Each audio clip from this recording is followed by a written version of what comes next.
রয়েছেন এই মুহূর্তে আপনাদের প্রিয় ডিজিটাল রোজ বাংলা চ্যানেলের পর্দায়। পৌঁছে দেব এই মুহূর্তের বাছাই করা এক্সক্লুসিভ সংবাদগুলি।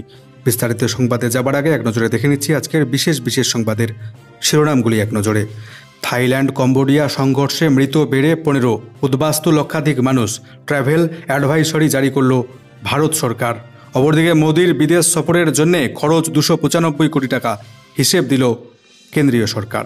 প্যালেস্টাইনকে রাষ্ট্রের মর্যাদা ফ্রান্সের লজ্জাজনক সিদ্ধান্ত, ক্ষুব্ধ ইসরায়েল এবং আমেরিকা। প্রাক্তন বিজেপি রাজ্য সভাপতি দিলীপ ঘোষের অত্যন্ত ঘনিষ্ঠ মুহূর্তের ভিডিও ভাইরাল সোশ্যাল মিডিয়ায়। নেপথ্যে দলের কেউ, মুখ খুলে হুঁশিয়ারি দিলীপ ঘোষের। রাজস্থানে স্কুলের ছাদ ভেঙে মৃত 7 পড়ুয়া, আহত 28। আধার কার্ডের নিয়মে বিরাট বড় বদল, কড়াকড়ি আধার কার্ডে জালিয়াতি রুখতে বার্থ সার্টিফিকেটের নিয়মেও বিরাট বড় বদল। তৃণমূল নেতা কুণাল ঘোষের নাম শুনে বুম ছুঁড়ে ফেলে দিলেন মহাগুরু মিঠুন চক্রবর্তী। কুণাল ঘোষকে পচা নর্দমা বলে কটাক্ষ মহাগুরু মিঠুন চক্রবর্তীর।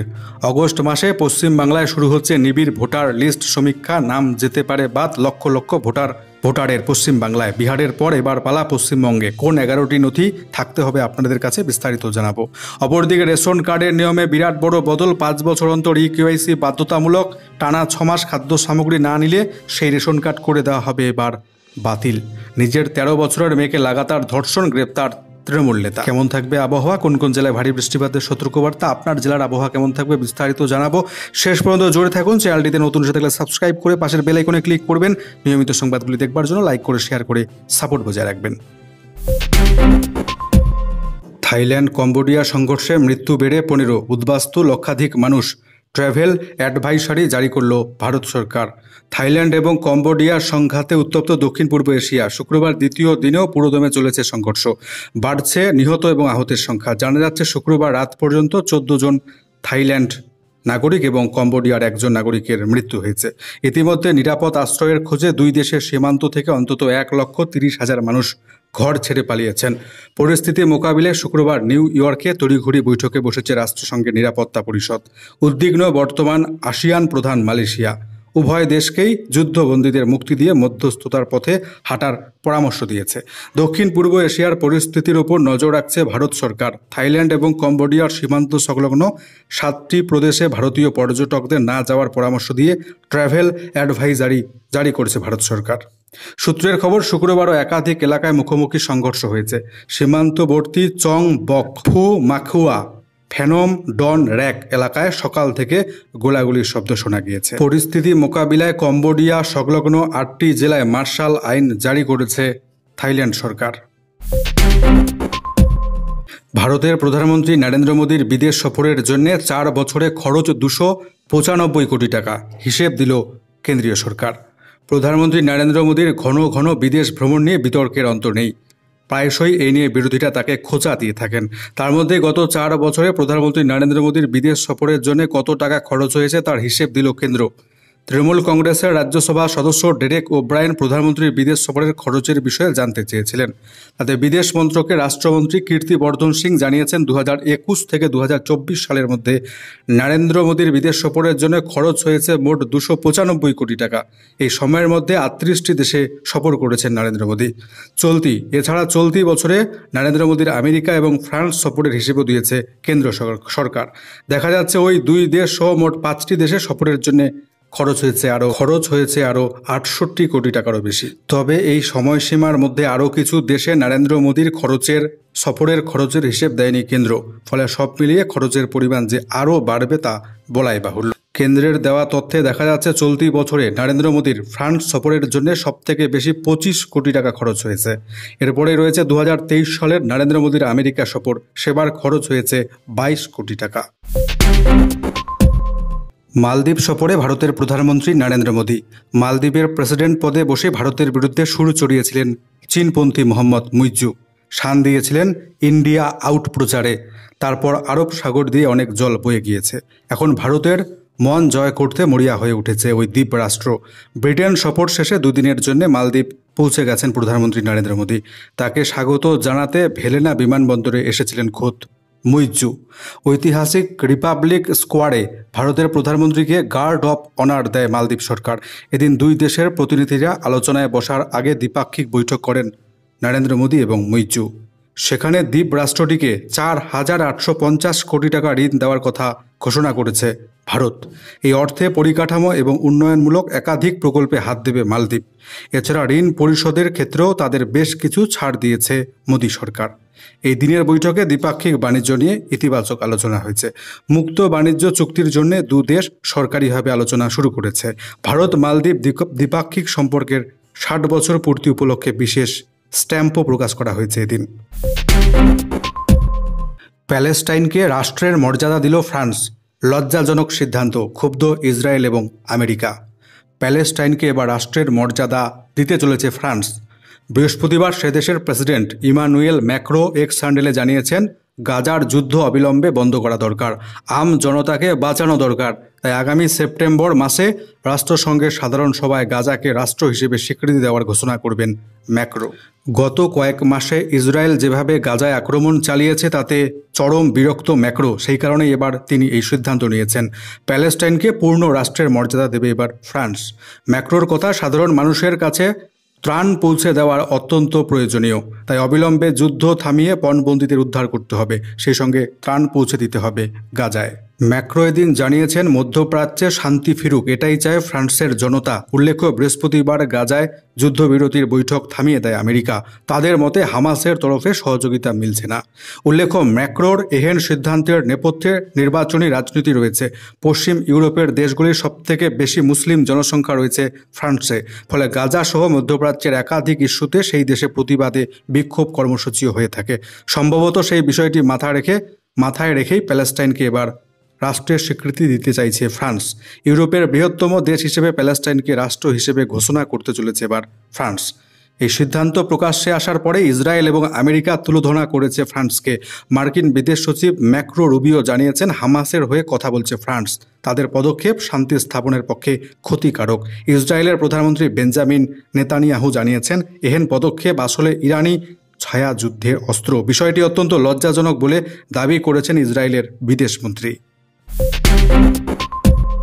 পশ্চিম বাংলার প্রাক্তন বিজেপি রাজ্য সভাপতি দিলীপ ঘোষের ঘনিষ্ঠ মুহূর্তের ভিডিও ভাইরাল। ভিডিও ফাঁসের নেপথ্যে দলেরই কেউ। মুখ খুলে হুঁশিয়ারি দিলীপ ঘোষের। অবশেষে ঘনিষ্ঠ মুহূর্তের ভিডিও ভাইরাল প্রসঙ্গে মুখ খুললেন দিলীপ ঘোষ। দলের কেউ ইচ্ছাকৃতভাবে এই কাজ করে তাকে ফাঁসিয়েছে বলে দাবি করেছেন তিনি। প্রশ্ন উঠছে, কে বা কাদের ইঙ্গিত করছেন দিলীপ ঘোষ? তবে কি কালিমালিপ্ত করে দল থেকে তার অস্তিত্ব একেবারে পুরোপুরি মুছে ফেলার চেষ্টা হচ্ছে, নাকি অন্য কিছু? উঠছে প্রশ্ন।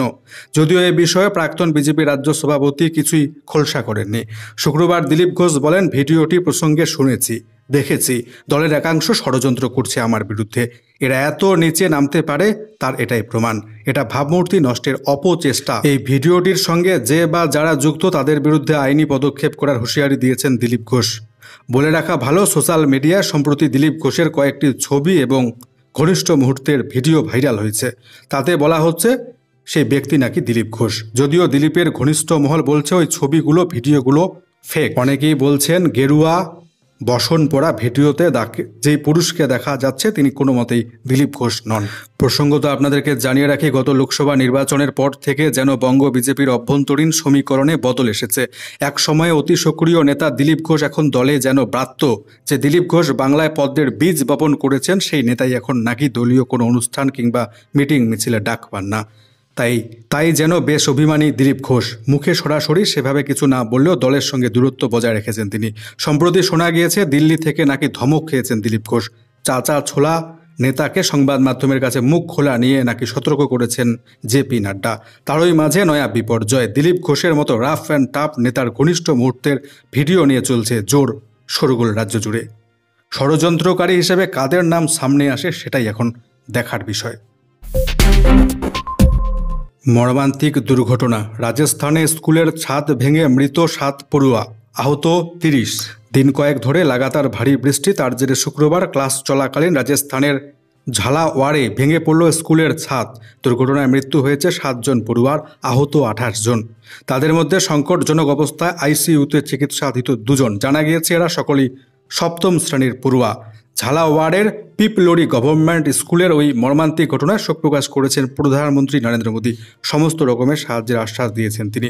শুক্রবার সকাল 8:30 নাগাদ ক্লাস চলাকালীন আচমকাই হুড়মুড়িয়ে ভেঙে পড়ে স্কুলের ছাদ। ধ্বংসস্তূপের নিচে আটকে পড়ে বহু পড়ুয়া। বিকট শব্দ পেয়ে ছুটে আসেন স্থানীয় বাসিন্দারা।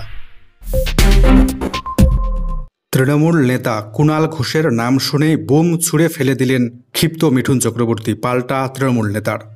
দক্ষ সংগঠকের অভাব, ঘরোয়া কোন্দল, জোড়া ফলায় বিদ্ধ বঙ্গ বিজেপি শিবির। একের পর এক নির্বাচনে বাংলায় দাঁত ফোটাতে পারছে না তারা।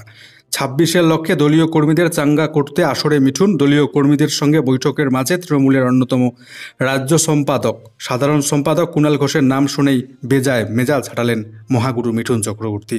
সাংবাদিকের বুম ছুঁড়ে ফেলে দিলেন তিনি। পাল্টা তাকে জবাব দিলেন তৃণমূল নেতা। বৃহস্পতিবার জোড়াসাঁকো এবং টালিগঞ্জে দলীয় কর্মসূচিতে উপস্থিত ছিলেন মিঠুন চক্রবর্তী। শুক্রবার যান আরামবাগে। সেখানে তৃণমূলের অন্যতম রাজ্য সাধারণ সম্পাদক কুণাল ঘোষের প্রতিক্রিয়া নিয়ে প্রশ্ন করা হয় তাকে। তাতেই মেজাজ হারান মিঠুন চক্রবর্তী। প্রশ্নের জবাব দিতে অস্বীকার করেন। শুধু তাই নয়, বুম ছুঁড়ে ফেলে দেওয়ার উপক্রম করেন। বলেন, ওই লোকটার নাম নিলে এখানে থাকবেন না। কুণাল ঘোষকে পচা নর্দমা বলে কটাক্ষ করেছেন মিঠুন চক্রবর্তী। আধার কার্ডের একাধিক নিয়মে আসছে বিরাট বড় বদল। জীবনে মাত্র 2বার করা যাবে নাম বদল। জন্ম তারিখ বদলানো যাবে একবার। জালিয়াতি রুখতে কড়াকড়ি আধারে। বার্থ সার্টিফিকেটেও নয়া নয়া শর্ত জারি। এখন থেকে আর নিজের খেয়াল খুশি মতো নাম বা জন্ম তারিখের মতো তথ্য বদল করা যাবে না আধার কার্ডে। প্রতারণা, ব্যক্তিগত তথ্য বিকৃতি রুখতে কড়াকড়ি কেন্দ্রীয় সরকারের। সারা জীবনে কতবার ব্যক্তিগত তথ্য পরিবর্তন করা যাবে তা স্পষ্ট জানিয়ে দিয়েছে unique identification authority of India. Aadhaar কার্ডে জন্ম তারিখ উল্লেখ করার ক্ষেত্রে বার্থ সার্টিফিকেটের নিয়মেও বিরাট বড় নতুন শর্ত। কোনোভাবেই যাতে এর অন্যথা না হয় সেই জন্য সফটওয়্যার পর্যন্ত বদল করা হচ্ছে। আধার কর্তৃপক্ষ জানিয়েছে, এখন থেকে সাধারণ মানুষ সারা জীবনে মাত্র 2বার নিজের নাম বা নামের বানান পরিবর্তন করতে পারবেন। জন্ম তারিখ বদল করা যাবে সারা জীবনে একবার। 2বার লিঙ্গ পরিবর্তন করতে পারবেন সংশ্লিষ্ট ব্যক্তি। তবে ওই তালিকার বাইরে থাকছে মোবাইল নম্বর, ইমেইল এবং ঠিকানা। এই 3 তথ্য যতবার খুশি বদলানো। এছাড়াও ভুয়ো বার্থ সার্টিফিকেট দিয়ে আধার কার্ডে জন্ম তারিখ বদলে প্রতারণার ঘটনা দিন দিন বাড়ছে। সেই সমস্ত জালিয়াতি আটকাতে পদক্ষেপ আধার কর্তৃপক্ষের। তারা জানিয়েছে, 2022 সালের 5ই মের পর যারা জন্মগ্রহণ করেছে তাদের আধার কার্ডের জন্য যে বার্থ সার্টিফিকেট নথি হিসেবে জমা করতে হবে তাতে কিউআর কোড থাকা বাধ্যতামূলক। না হলে ওই জন্ম শংসাপত্রকে বৈধ নথি হিসেবে গ্রাহ্য করা হবে না। রেশন কার্ডের নিয়মে বিরাট বড় বদল। 5 বছর অন্তর করতে হবে KYC। 6 মাস টানা খাদ্য সামগ্রী না তুললে বন্ধ করে দেওয়া হবে আপনার রেশন কার্ড। রেশন কার্ড সংক্রান্ত নতুন নিয়ম চালু করল মোদী সরকার। এবার থেকে রেশন কার্ড চালু রাখবার জন্য প্রতি 5 বছর অন্তর আপনাকে বাধ্যতামূলকভাবে KYC জমা করতেই হবে। শুধু তাই নয়, টানা 6 মাস খাদ্য সামগ্রী না তুললে আপনার রেশন কার্ড সাময়িকভাবে বন্ধ করে দেওয়া হবে। এই বিষয়ে বুধবার বিজ্ঞপ্তি জারি করেছে উপভোক্তা বিষয়ক খাদ্য এবং গণবণ্টন মন্ত্রক। কেন্দ্রের বক্তব্য, জাল রেশন কার্ড ঠেকানো, উপযুক্ত গ্রাহকের কাছে খাদ্য সামগ্রী পৌঁছে দেওয়া, গণবণ্টন ব্যবস্থাকে আরও স্বচ্ছ করতে এই পদক্ষেপ মোদী সরকারের। অপরদিকে নিজের 13 বছরের মেয়েকে লাগাতার ধর্ষণ, গ্রেপ্তার রাজ্যে তৃণমূল নেতা। নিজের কিশোরী মেয়েকেই ধর্ষণের অভিযোগ তৃণমূল কর্মীর বিরুদ্ধে। নাবালিকার অভিযোগের ভিত্তিতে বাপ্পা সাহা নামে কলকাতার দক্ষিণ শহরতলির বাসদ্রোণী এলাকার এক বাসিন্দাকে তৃণমূল নেতাকে গ্রেপ্তার করেছে পুলিশ। অভিযুক্ত ওই ব্যক্তি স্থানীয় এক তৃণমূল বিধায়কের অত্যন্ত ঘনিষ্ঠ বলে জানা গিয়েছে নির্যাতিতা নাবালিকা একটি বেসরকারি স্কুলের পড়ুয়া। সম্প্রতি স্কুলে এক বান্ধবীকে সে জানায় তার বাবা দিনের পর দিন লাগাতার তাকে ধর্ষণ করে।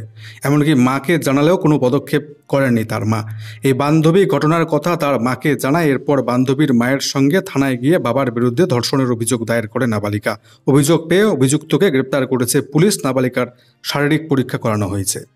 জানা গিয়েছে অভিযুক্ত বাপ্পা শাহ এলাকার সক্রিয় তৃণমূল কর্মী হিসেবে পরিচিত। স্থানীয় এক বিধায়কের সঙ্গে তাকে প্রায় দেখা যায় বলে জানা যাচ্ছে। বিহারের পর এবার পালা পশ্চিমবঙ্গের। অগস্ট মাসেই বাংলায় শুরু হচ্ছে নিবিড় ভোটার লিস্ট সমীক্ষা। আধার কার্ড, ভোটার কার্ড চলবে না। কী নথির প্রয়োজন জানিয়ে দিচ্ছি আপনাকে। বিহারের মতো বাংলাতেও চালু হতে চলেছে SIR। তার মানে কি, বাংলার ভোটার তালিকা থেকে বাদ যেতে চলেছে লক্ষ লক্ষ ভোটারের নাম। কমিশন সূত্রে খবর, অগস্ট মাস থেকে এসআইআর শুরু হবে পশ্চিমবাংলায়। জানা যাচ্ছে অগস্ট মাসের শুরু থেকেই অর্থাৎ প্রথম সপ্তাহ থেকে শুরু হবে এসআইআর এর কার্যপ্রণালী। তাই আগে থাকতেই সমস্ত প্রস্তুতি নিয়ে মাঠে নামছে কমিশন। চলতি বছরেই বিহারে ভোট, আর ওই বছর ঘুরলেই পশ্চিমবাংলার দরজায় টোকা দেবে মেগা বিধানসভা নির্বাচন। তাই আর দেরি করে সময় নষ্ট করতে চাইছে না নির্বাচন কমিশন। ইতিমধ্যে নিবিড় ভোটার লিস্ট সমীক্ষার কাজে যেই সমস্ত সরকারি আধিকারিকদের নিযুক্ত করা হবে তাদের ভাতা বাড়িয়ে দেওয়ার পরিকল্পনা করল সরকার। তবে এই এসআইআর এর পরীক্ষায় উত্তীর্ণ হবার জন্য আপনি যে ভারতীয় তা প্রমাণ করবার জন্য আপনার কাছে কি কি নথি থাকা আবশ্যক।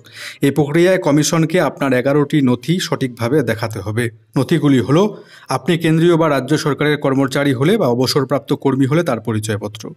1987 সালের 1 জুলাইয়ের আগে আপনার নামের কোনো ব্যাংক, পোস্ট অফিস অথবা এলআইসির নথি, আপনার জন্মের শংসাপত্র, আপনার পাসপোর্ট, যে কোনো বোর্ড বা বিশ্ববিদ্যালয় থেকে প্রাপ্ত শিক্ষা সংক্রান্ত শংসাপত্র যেখানে অবশ্যই সাল তারিখ উল্লেখ করা থাকবে, এলাকায় আপনার স্থায়ী বসবাস করবার শংসাপত্র, তপশিলি জাতি, তপশিলি উপজাতি অথবা অন্যান্য শ্রেণীর অন্তর্ভুক্ত হলে তার সঠিক শংসাপত্র, এনআরসি তালিকায় আপনার নাম থাকলে সেই শংসাপত্র দেখাতে পারেন, বনাঞ্চলের অধিকারের সঠিক শংসাপত্র, এছাড়াও আপনার জমির দলিল পর্চা আপনি দেখাতে পারেন। এছাড়াও রাজ্য সরকার, স্থানীয় প্রশাসন প্রদত্ত পারিবারিক রেজিস্টার নথি আপনি দেখাতে পারেন। এক নজরে বাংলার ওয়েদার রিপোর্টটি দেখে নিচ্ছি। নজর থাকতে শুরুতেই দক্ষিণবঙ্গের জেলাগুলির দিকে। আজকে দক্ষিণবঙ্গের প্রত্যেকটি জেলাতেই বিক্ষিপ্তভাবে হালকা মাঝারি বৃষ্টিপাত চলবে। তবে আজকে দক্ষিণবঙ্গের দক্ষিণ চব্বিশ পরগনার কিছু কিছু স্থানে ভারী বৃষ্টিপাতের সম্ভাবনা। এছাড়া পুরুলিয়া, বাঁকুড়া এই দুটো জেলার কয়েকটি স্থানে আজকে ভারী বৃষ্টিপাতের জন্য হলুদ সতর্কবার্তা জারি করেছে আবহাওয়া দপ্তর। অপরদিকে আজকে উত্তরবঙ্গের দার্জিলিং এবং জলপাইগুড়ি এই দুটো জেলার সামান্য কিছু স্থানে ভারী বৃষ্টিপাত হতে পারে। বাকি জেলাগুলিতে হালকা মাঝারি ছিটে ফোটা বৃষ্টিপাত চলবে।